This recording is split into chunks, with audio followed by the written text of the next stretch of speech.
Hey, it's time for Sarah's Bedtime Stories. Episode 70. I didn't know it was precious.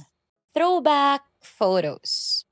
Hashtag Throwback Thursday. Marami ka bang mga throwback photos? Or meron ka bang mga throwback photos? Kasi ako, yes. Oo, actually, marami. Pero hindi ko nilalabas. Fact about me is isa talaga akong social media sweetie. Maaga akong namulat sa social media. Mahilig akong makipag-connect sa mga tao before, makipag-network, at makipag-friends. Ang una kong social media platform was Friendster. Elementary pa lang ako, meron na akong Friendster account because of my classmate, si Vince, si Jazz. Hi, Jazz! Jazz yung tawagan namin. Hindi ko rin alam. Kasi sabi namin no'n parang just call my name and I'll be there. Hindi ko alam, basta Just yung tawagan namin. So, siya yung tumulong sa akin no'n na gumawa ng Friendster account. Hi sa mga batang 90s, sa mga kaedaran ko, naaalala niyo pa ba 'yun? Tapos naaalala ko yung Friendster account ko, yung may background music kasi yun. Para sa mga hindi nakaranas ng Friendster, may background song kasi yun. Tapos yung sa'kin nun is Till They Take My Heart Away.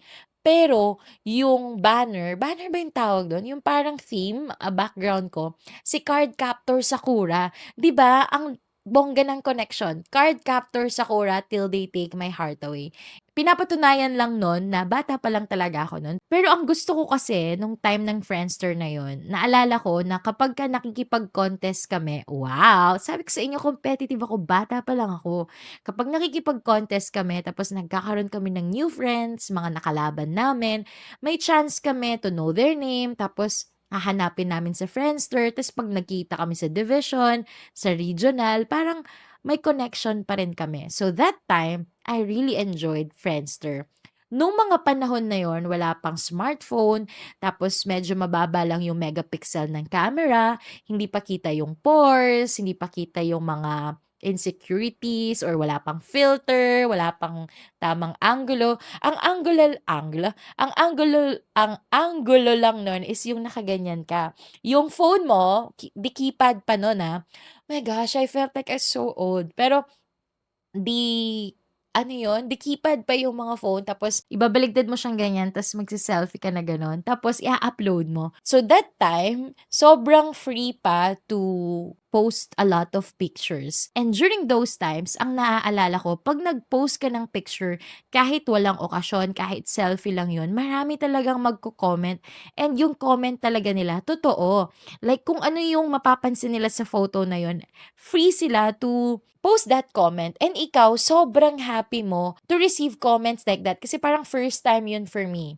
Tas nung time na yun ang naaalala ko pa sa social media, 'pag nakatanggap ka ng message, ang sarap-sarap sa pakiramdam kasi yung message na nun was so haba. Yung as in talagang, "Hi, kumusta ka na? Nakita kita ganito, ganyan." May kwento siya na kasama. Unlike today na kapag nag-chat ka parang, "Hey, kumusta?" Ta's minsan hindi man magtutuloy yung convo. Pero the reason why I shared with you my experience with Friendster, kasi nung time na yon sobra akong nag-enjoy. Hindi lang sa pakikipag-communicate, but in taking photos of myself. So halos yung elementary ko to high school, marami akong pictures sa Friendster. But something happened. I cannot remember exactly kung kailan nawala yung Friendster, pero ang alam ko, hindi ko na-recover or hindi namin na-recover yung mga photos namin sa Friendster back then. Pero nagkaroon ng Facebook. Pero this time, hindi na si Vince yung tumulong sa akin na gumawa ng account. Kasi kami nun, wala naman kaming internet sa bahay. Kahit sa barangay namin, walang internet cafe. 'Di ba yun yung tawag dun, yung mga magrerenta ka ng computer shop, yun. Walang computer shop sa lugar namin nun. So, wala yung chance mo na mag-internet for 30 minutes kasi wala ngang available. Pero, I have this high school friend, kila Chelsea, kila Tita Marisa, kila Cristel. So, sa kanila, meron kasi silang internet connection nun. Tapos, meron silang desktop.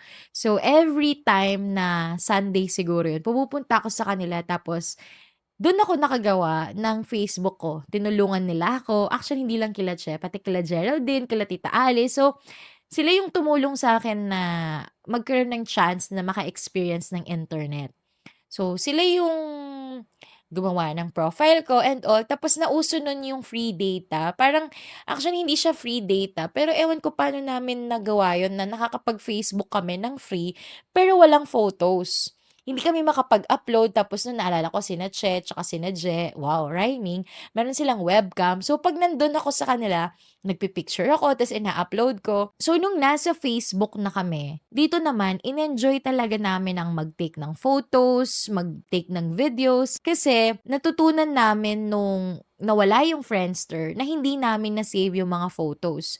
So, during those times, nag-level up na rin yung mga phones. Alam ko, nag-start na dito yung mga may camera na okay na phone. So, si Chelsea, ang classmate ko na yon, siya yung parang nagdo-document ng lahat. Pag may mga activities kami nun sa school, sa Maxim Royal Academy, like Nutrition Month, Math Week, English Week, lahat meron siyang copy ng mga photos. That time din pala kasi, uso yung Digicam. So, simula nung nag-start yung Facebook, ang dami naming mga photos na kinunan nung time na yon, tapos in-upload namin sa Facebook. But nung nag-college na kami, syempre parang ano na rin, parang nagiging famous na rin yung Facebook nun.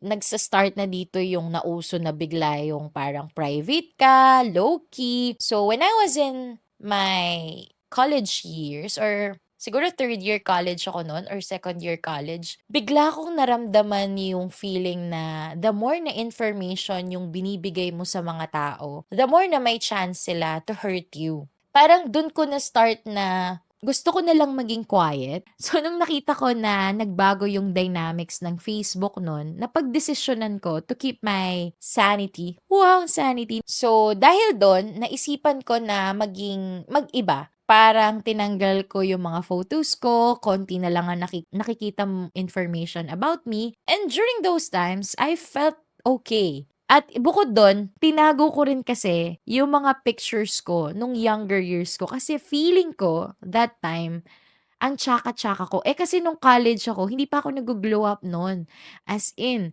Ta's yung mga kaklase ko nun parang lahat sila ang pretty na. So, parang for me, ay ayoko makita nila yung younger years ko. Parang nahihiya ako, nai-insecure siguro ako that time. So, tinago ko yung mga photos na yun. Until one day, ano na 'to, college years pa 'yan. So, nakapagtrabaho na ako, ilang years na ako nagwo-work. Ngayong late 20s ko, I had another conversation with another friend. Napag-uusapan namin yung pagte-take ng photos at saka yung mga itsura namin dati. Etong kaibigan ko na 'to, hindi siya ma-social media na tao, hindi rin siya mapag-take ng photos. Kung low-key ang trip mo, siya yung the best do'n. As in, hindi siya nagdo-document ng lahat. Kahit na kapag nagpipicturan kami, hindi siya, parang kahit maganda yung OOTD niya, hindi niya gustong mag-take ng photos. Parang gano'n. Tapos, kapag kinukuhanan namin siya ng picture, lagi niyang sinasabi na hindi siya okay, yung itsura niya, hindi na niya i-upload, wag naming i-upload. So, hinayaan lang namin siya. Tapos, one time, nagulat ako na shinare niya sa akin yung realization niya na nung tinignan niya yung younger photos niya, yung mga photos na akala niya na hindi siya pretty, na hindi siya okay, ngayong late 20s kami, na binalikan niya, dun niya nakita na parang maganda naman pala ako dati. Parang okay naman pala yung itsura ko dito. Bakit hindi ko in-upload? Bakit hindi ko na-appreciate? Nung nagkukuwentuhan kami, dun ko na-realize na, oo nga 'no, minsan kasi kapag nandun tayo sa sitwasyon na yun, hindi natin nare-realize na precious siya. Parang nati-take for granted siya kasi naka-center tayo mismo dun sa kung ano yung meron ngayon. Dun ko na-realize na, oo nga 'no, kaya nga siguro tayo napipilitan mag-selfie, mag-take ng photo dun sa moment na yun kasi merong something dun sa moment na yun na gusto nating i-freeze, merong something dun sa moment na yun na gusto nating i-keep. Kaya natin naisipan na mag-take ng photo. If you are enjoying this episode, You'll love my books even more. It's either masaya ka nung time na yon, nagandahan ka sa sarili mo nung time na yon, or meron kang something special na na-feel nun para ma-force ka or para maisip mo na, ay kunan ko nga ng picture to. Doon ko naisip na, bakit ko tinatago yung mga throwback photos ko na to? So after this conversation with my friend, I had another conversation with another friend. So this time naman, napag-usapan namin yung younger years din nung college ako. So nakwento ko sa kanya nung unang beses akong pumunta ng Manila para mag-take ng entrance exam sa isang sosyal na university. Tapos, etong friend ko kasi na 'to, nakilala niya ako na nagde-dress na ako, na nag-OOT din ako. So, hindi niya alam na dati yung fashion ko is statement shirts. Alam niyo ba, nung college ako, gano'n yung hilig kong style. Yung mga printed shirt, naaalala ko nun yung mga t-shirt ko, "Jesus is my savior, God is the best listener, wear a smile always." Mahilig ako sa mga gano'ng t-shirt. Tas ang hilig ko pang i-fold yung manggas, yung dalawa, tapos nakabaston ako na shirt, tas naka-dal shoes ako. Tapos gano'n yung pormahan ko dati nung college ako. Tapos nung pumunta ako ng Manila, parang na-feel ko sa sarili ko na na out of place ako kasi iba yung pormahan nung mga nadatnan ko. So, nung kinukuwento ko sa kaibigan ko na 'to, hindi ako afraid na ma-judge or hindi ako afraid na anong sabihin niya kasi tawa siya ng tawa. Tapos naisip ko, wow, nakakatawa pala 'tong experience na 'to. Tapos kahit ako, natatawa ako. Well, dati yung mga ganito, hindi ko shine-share. Feeling ko ija-judge ako, feeling ko napaka-conscious ko siguro sa sarili ko, kaya hindi ko kinukuwento. So, dahil tawang-tawa yung friend ko na 'to, ta's nagkaroon ako ng chance to reminisce yung throwback photo na yun, I decided to check my old photos. So, hinahanap ko talaga yung mga picture ko na yon. Tapos alam niyo, nung nakita ko yung mga pictures ko nung time ng buhay ko na 'to, dun ko na-realize na yung mga photos na yon, those are precious moments. Kasi yun yung mga panahon na bata ako. I mean, that was my youth. That was my time. Yung itsura ko dun, oo, hindi ako kasing ganda ngayon. Wow! Guys, let me know in the comment section kung maganda ako ngayon. Kung sino man ang magsabi na maganda ako, may reward kayo. Wow! From Sarah's Bedtime Stories. Basta kailangan mapatunayan nyo na naniniwala kayo na maganda ako. Wow! Diner pala. But anyway, yung ibig kong sabihin dun, yung mga photos na tinatago ko before, na nai-insecure ako, I didn't know na gano'n pala sila kahalaga.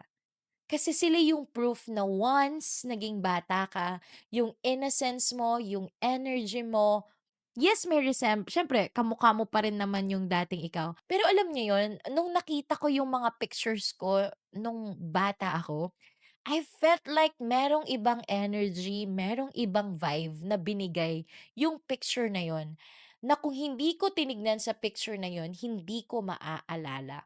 And that was the time that I realized na there are things in our life na hindi natin akala na ganun kahalaga. Pero marirealize natin sooner or later na, shucks, it was precious. Bukod sa mga selfies ko na 'to, baka sabihin niyo naman super vain ko, ang laman ng mga folders ko is yung mga puro mukha ko lang. Hindi, eh, merong mga moments na ordinary like kami ni Poldeng 'pag nakatambay lang kami ni Tita Glads sa terrace, wow, sa balcony, wow, meron kami mga pictures pero enough proof yun to say na, "Ay ganito yung hobby namin before, ganito namin na-survive yung araw-araw back then." Yung simpleng tatambay lang kami ta's magkukuwentuhan. Ang daming moments na gano'n sa buhay namin, umulan man o umaraw, buti na lang nakunan namin ng picture. Kasi right now parang it's not anymore the same. Hindi na ako tumatambay sa terrace with Paul Deng, with Tita Glads. Pero at least I had those pictures. Memories na for once I've experienced yung feeling ng may kakwentuhan araw-araw sa terrace. May kachikahan. Bukod sa mga ordinary moments na 'to, of course meron dun yung mga simpleng birthday celebration, simpleng achievement, simpleng get together. Nakikita nyo yung mga proof ba? I mean, these photos serve as proof Proof of life, proof of what has been, what you've been, and how you lived. My thoughts while looking at those throwback photos, those selfies, those groofies, and a lot of photos, basta photos from the past, I realized that sometimes, because there are things that we see as ordinary, as our routine, we don't see them as something special. That's the reason why I thought of this podcast episode. I didn't know it was precious. There are also times na when we think of our old faces, yung younger years natin, yung mga cutie-cutie moments natin, sometimes we are afraid to be judged. Takot tayo na makarinig ng mga panlalait from other people. I'm guilty of that kasi na-experience ko yun. And before, takot ako. Kasi feeling ko that time, hindi talaga ako maganda. Kaya 'pag nakakarinig ako na parang gano'n, parang natatakot ako sa sarili ko or nai-insecure ako. But seriously, now that I'm able to talk about this, na-realize ko na it's okay for me to show those photos of mine. Kasi yung itsura ko na yun, that was my youth. Something na minsan ko lang madadaanan, something na kahit gusto kong balikan, hindi ko na mababalikan. Kasi my youth is once lang sa buhay ko. Like right now, yung itsura ko ngayon na ito, hindi ko alam if ito pa rin ba yung itsura ko bukas or sa susunod na taon. Malay nyo, mas maganda. More than the photos na shinare ko sa inyo, I also realize when I started writing Finding Good Every Day, ang intention ko lang nung mga panahon na yon ay isulat yung something na nakapagpasaya sa akin during that day. Pero hindi ko inisip na kapag babalikan ko tong mga to, may mararamdaman akong value. Until such time na binasa ko yung journal ko 9 years ago, and habang binabasa ko yung mga kwento doon ko naisip na we're precious. Kasi akala ko dati yung mga sinusulat ko sa journal ko, random thoughts lang yon. Pero na-realize ko nung binalikan ko sila 10 years or let's say 9 years after, na hindi lang pala sila random thoughts. Yung mga stories na yun might be random stories, but these are stories na pinasaya ko, stories na nagparamdam sa akin na mahalaga ako, stories na nagparamdam sa akin na minamahal ako. In short, moments na precious. And alam nyo ba, habang binabasa ko yung mga journals ko, na-realize ko na hindi naman lahat ng nangyari sa isang taon na isulat ko dun. And na-realize ko na buti na lang may mga kwento akong nasulat, may mga moments ako na sinulat dun. Kasi if wala akong nasulat, parang ang daling makalimutan ng mga nangyari sa isang taon. Well, in fact, those are 365 days of life. Marami tayong naging moments na masaya, tumawa, pero hindi natin na-keep or hindi natin naitago. Do'n ko na-realize na kahit pala gaano ka-sentimental, kahit pala gaano ka-amazing yung mga experiences mo, parang darating ka sa point na it's either makakalimutan mo yung mga yon or parang hindi mo na sila biglang maaalala kasi napalitan na ng mga ibang alaala. Lucky for us if we can still remember everything, but for me, sa edad kong 'to, alam ko na marami na rin akong mga moments na nakalimutan. It's just my stories and photos na nagpapaalala sa akin nung mga moments na 'to. Kaya I felt like I'm grateful kasi nagsulat ako, kasi nag-take ako ng photos. So to end this podcast episode, my thoughts, it may sound cliche to say na you'll only know its worth when it's gone. I thought nangyayari lang 'to sa tao, sa bagay, sa isang relasyon. Pero totoo pala 'to hindi lamang sa mga bagay na 'yon. Totoo rin pala 'to sa mga moments, sa mga experiences. We sometimes don't realize that the present is precious. Kung ano man ang meron ngayon, kung ano man yung nandito, hindi natin minsan na-appreciate na mahalaga pala. Kaya I realize na if we can take more photos, if we can write more stories, record videos, let's do it. Because life has its way of reminding us that what's here and now is something precious. So, hey, this is Sarah, and this is Sarah's Bedtime Stories. Good night. Mwah!